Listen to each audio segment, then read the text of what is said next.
back pain, we have to make an important distinction when we talk about the causes between acute lower back pain and chronic lower back pain. Chronic is anything that lasts for longer than 3 months. Acute lower back pain, there are a lot of different causes, starting with muscle strains and ligament sprains and so forth. Once pain in the lower back has lasted for at least 3 months, we give it the classification of chronic lower back pain. And that's important because there are basically about 3 things that account for approximately 80% of chronic lower back pain. And that's what we're going to talk about today. If we take a lower back, it kind of looks like this. This is the front, this is the back. You get 5 lumbar vertebrae, 1, 2, 3, 4, 5. Sacrum's over here and the pelvis is over here. Spinal cord's in the back. The discs are in between the bones over here. The 3 most common causes, the most common is the disc. You've heard of disc, herniated discs, this and that. Pain that comes from a disc is not the same thing as a herniated disc. Herniated discs herniate out and they start to irritate nerves, and that sends pain, numbness, sometimes weakness down the leg. Pain that comes from a disc is when there's actually a tear inside of the disc. A tear inside the disc, basically the disc is like a jelly donut. There's this inner jelly that has all these inflammatory proteins. They're called inflammatory proteins because when they get next to nerves, they cause pain, sometimes numbness, weakness, they cause inflammation.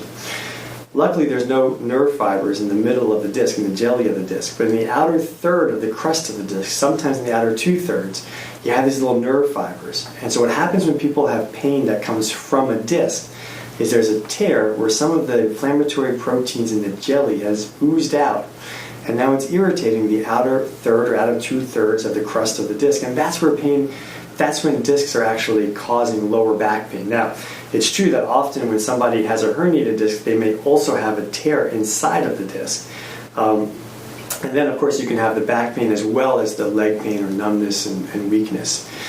It's also important to remember that just because you have a tear in the disc doesn't mean that you necessarily are going to have pain from that. People certainly do have some asymptomatic tears.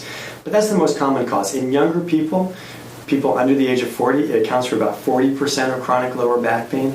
And it's also a very common cause in older people as well.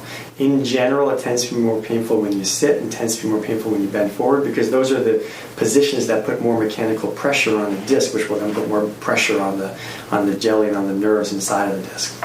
The second most common cause of chronic lower back pain are these joints in the back of the spine called facet joints. Facets are like knees, shoulders, hips, fingers. They're synovial joints. They have all the same basic parts as a knee, a shoulder, or a hip. They're just a little more exotic because they're deep in the spine. You can't see them without an x-ray, and you can't push on them unless you poke it with a needle. But basically, just like a knee or a shoulder or hip can become arthritic and painful, so can these facet joints. Facet joints tend to be more painful when you stand and extend, and they tend to feel a little bit better when you sit. In general, you can imagine if these are the joints back here, the facets, standing puts a lot of load on them, and that's why they tend to be more painful when you're standing and when you twist and turn. In older people, after the age of 65, they tend to account for about 30 to 40% of chronic lower back pain. In younger people, it's less common to have pain from a facet joint, more like 15% or thereabouts. The third most common cause of chronic lower back pain is the sacroiliac joint. Remember, this is the lower back, right? Front, back. Here's the sacrum. This bone over here is the ilium. And there's a joint line here called the sacroiliac joint. That tends to be pain in more of the lower portion, more in the buttocks. And it accounts for about 10 to 15%. Some people even say as much as 20% of chronic lower back pain.